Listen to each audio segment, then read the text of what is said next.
Namaskar and welcome.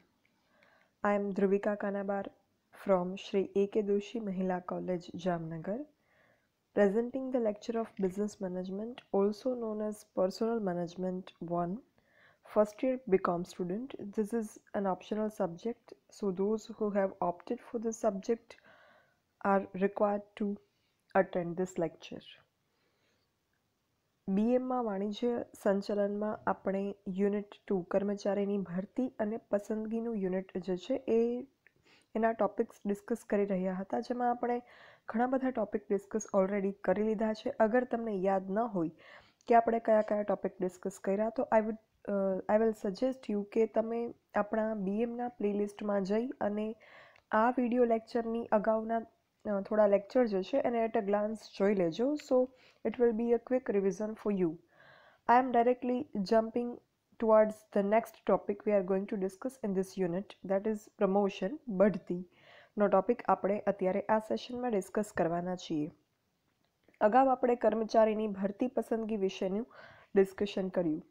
તો હવે કર્મચારીની ભરતી થઈ ગઈ, પસંદગી થઈ ગઈ, ફાઇનલ સિલેક્શન થઈ ગયું રિક્રુટમેન્ટ પછી. હવે કર્મચારી અમુક સમય પછી બઢતીને પાત્ર બને છે, એટલે કે પ્રમોશન માટે એલિજિબલ થાય છે. તો આ પ્રમોશન બઢતી શું છે? તો કર્મચારી જે છે એને વર્તમાન હોદ્દા કરતાં ઊંચા હોદ્દા ઉપર જ્યારે મૂકવામાં આવે ત્યારે એને બઢતી કહેવામાં આવે છે. કર્મચારીને અગર જે હોદ્દા ઉપર હોય એના વર્તમાન હોદ્દા કરતાં ઊંચા હોદ્દા પર મૂકવામાં આવે તો એને બઢતી કહેવાય. નીચા હોદ્દા ઉપર મૂકવામાં આવે તો એને અપકર્ષ કહેવાય. અને એ જ હોદ્દા ઉપર માત્ર એનું સ્થાન જે છે એ ફેર કરવામાં આવે તો એને બદલી કહેવાય. આપણે અત્યારે બઢતીની વાત કરીએ તો દરેક કર્મચારીને પોતાની જે નોકરી હોય એમાં બઢતી મેળવી અને આગળ પ્રગતિ કરવાની મહત્વકાંક્ષા હોય. Every human being is ambitious or should be ambitious. તો કર્મચારીને જ્યારે આવી રીતે ઊંચા હોદ્દા ઉપર મૂકવામાં આવે ત્યારે એની પ્રતિષ્ઠા, માન, જવાબદારી, પગાર આ બધામાં વધારો થાય છે. આવા ફેરફારને બઢતી કહેવામાં આવે છે. બઢતીની વ્યાખ્યા જે છે એ અલગ અલગ ઓથર્સે અલગ અલગ આપેલી છે, એ તમે તમારી બુકમાં વાંચી શકો છો. બઢતી એક પ્રગતિકારક સ્ટેપ છે કે જેનાથી કર્મચારીની પ્રતિષ્ઠામાં, હોદ્દામાં, સત્તામાં અને પગારમાં બધી જ રીતે વધારો થાય છે. આ બઢતી જે છે એનાથી અસર એની શું છે? ઇફેક્ટ્સ ઓફ પ્રમોશનની જો વાત કરીએ તો કર્મચારીને એક તો એનો હોદ્દો જે છે એ ઊંચો આવે છે, એની જવાબદારી અને સત્તા બંને વધે છે, એનો પગાર વધે છે. અને સંચાલન જે છે, જ્યારે એને કર્મચારીની કદર થાય, તે રિકોગ્નિઝન થાય ત્યારે જ એને આ જે છે એ બઢતી આપવામાં આવે છે. એટલે એના કારણે કર્મચારી જે છે એ ગ્રેટિટ્યૂડ દાખવે છે સંચાલન પ્રત્યે. અને બઢતીના કારણે કર્મચારીના કાર્ય ઉત્સાહમાં અને ધગશમાં પણ વધારો થાય છે. તો આ બઢતીના આપણે જો હેતુઓની કે કારણોની વાત કરીએ કે શા કારણે બઢતી કરવામાં આવે, કે પર્પઝ શું હોય, કોઝ શું છે બઢતીનો, પ્રમોશનનો, એની જો વાત કરીએ તો એક તો વધુ સેવા અને સંતોષ. જ્યારે કર્મચારીને બઢતી આપવામાં આવે ત્યારે એની સેવાનો મહત્તમ ઉપયોગ મળે છે અને એમને પણ પૂરેપૂરો સંતોષ આપી શકાય છે.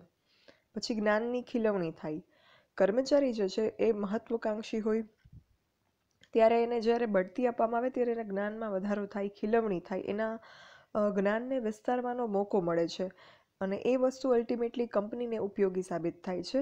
અને એ વસ્તુ બીજા કર્મચારીઓને પણ જે છે પ્રેરણા આપે છે કે યસ, પહેલા કર્મચારીને બઢતી મળી, હું અગર સારું કામ કરીશ તો હું પણ બઢતીને પાત્ર બનીશ અને મારી પણ પ્રતિષ્ઠા અને પગારમાં વધારો થશે.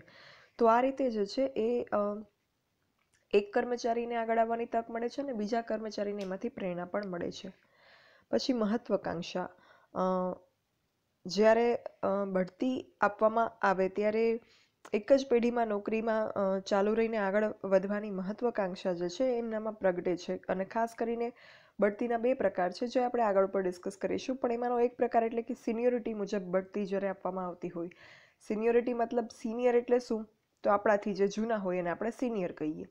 તો જે કર્મચારીઓ ઘણા વર્ષોથી એકમમાં કામ કરતા હોય, એટલે કે એકમમાં જૂના હોય, એવા કર્મચારીને અને જે કર્મચારીએ જોઈન કરેલું હોય જસ્ટ એકમ, બધાને પ્રેરણા મળે કે હું જો આ જ એકમમાં કન્ટિન્યુ રહીશ તો મને બઢતી મળશે.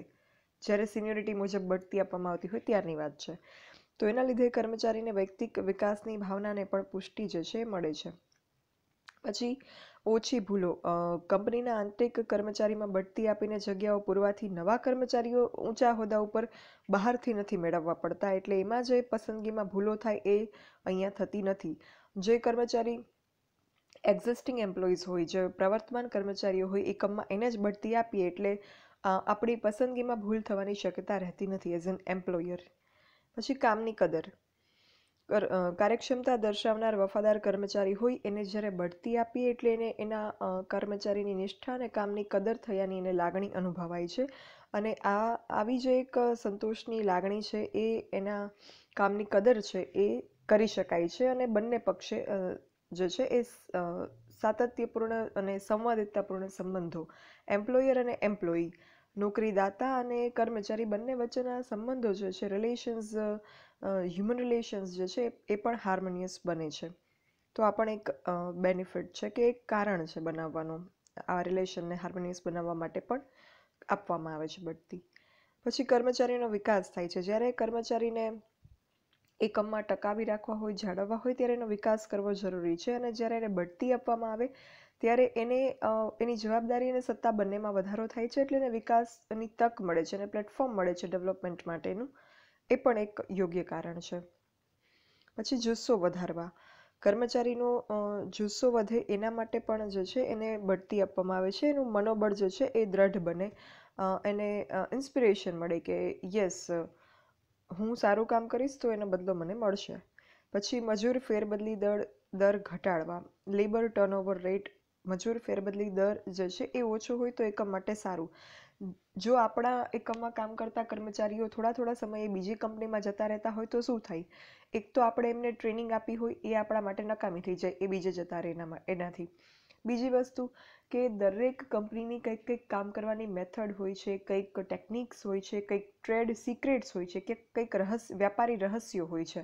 તો જ્યારે તમારા કર્મચારી કે મજૂરો બીજે જતા રહેશે તો એ તમારી ટેકનિક, સિસ્ટમ, રહસ્યો પણ લીક થવાની શક્યતા છે. તો એ પણ વસ્તુ જે છે એ તમારા માટે નુકસાનકારક છે. એટલા માટે થઈને પ્રયત્ન થવો જોઈએ કે મજૂર ફેરબદલી દર જે છે એ ઓછો રહે, નીચો રહે. તો જ્યારે બઢતી કર્મચારીને આપવામાં આવે ત્યારે આ મજૂર ફેરબદલી દર જે છે એમાં પણ ઘટાડો થાય છે. તો આ પ્રકારના કારણોસર, because of this kind of purposes or causes, promotion is needed to be given to the employee, to the deserving employees of the unit. Fine. હજુ આપણે આગળ આ ટોપિકમાં જ ડિસ્કશન કરવાનું છે અલગ પોઈન્ટ ઉપર, જે આપણે નેક્સ્ટ સેશનમાં કરીશું. Thank you. For any doubts or queries you can write me on this mail dbk.dhruvika@gmail.com. Thank you.